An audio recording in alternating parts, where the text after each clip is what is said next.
आज के आंसू जारी है। ऐ दुनिया के लोगों, जिस मोहम्मद को तुम गाली देते हो, जिस मोहम्मद को तुम बुरा भला कहते हो कि मोहम्मद बड़ा खराब इंसान था, नहीं, वो मोहम्मद ही है जिसने औरत की इज्जत को बचाया है, बेटी के मकान को बचाया है। कहा कि अगर मोहम्मद मक्का की धरती पर आते हैं तो सबसे पहले ऐलान किया है, ऐ लोगों, आज के बाद कोई भी इंसान अपनी बेटी को जिंदा दफन नहीं करेगा। अगर ये बेटी है तो घर की रहमत है, अगर ये माँ है तो इसके पांव के नीचे जन्नत है। आज इन बेटियों को कहो, मोहम्मद ने तुझे पर्दा के लिए कहा है, तो मौलाना हम पर्दे में नहीं रहेंगे, हम बेपर्दे रहेंगे।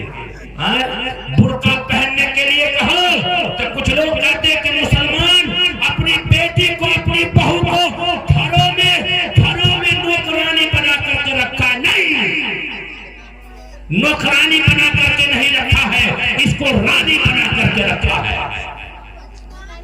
शौहर जो होता है वो राजा होता है, और राजा की जो बीवी होती है वो रानी होती है, और रानी कभी कभी निकलती है, रोजाना रानी नहीं निकलती है। किसने कहा कि घर में इसको पर्दे में रखा है? नहीं रखा है पर्दे में। सीता जी ने पर्दा किया था तो पूरे समाज की औरतों को पर्दा करना चाहिए था।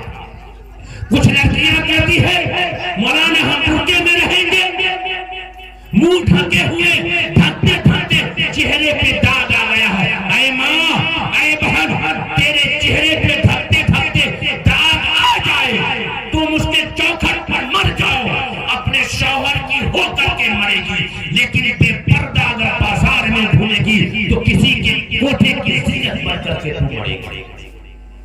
इससे बेहतर है कि तुम अपने घरों में रहो। देखो आज औरतों का हाल क्या है, जवान लड़कियों की इज्जत को तार कर दिया जा रहा है बेपर्दा होने की वजह से। कुरान ने कहा है, कुरान ने कहा या अय्युहल्लज़ीना आमनू ला तदखुलू बुयूतन गैरा बुयूतिकुम हत्ता तस्तानिसू व तुसल्लिमू अला अहलिहा। हाँ, ईमान वाले औरतों मर्दों, घर से बाहर निकलो तो अपने तन पर मोटा चादर डाल डाल के निकलो, और कदम धीरे धीरे रखो, बचता हुआ पायल पहन करके ना निकलो। तुम्हारे पांव के चलने की वजह से लोग पता कर लेंगे कि जवान जा रही है कि बूढ़ी जा रही है। हाँ, पर्दा कर करके निकलो, जरूरत है तो बिला वजह घर से बाहर ना निकलो, अपने घरों में रहो।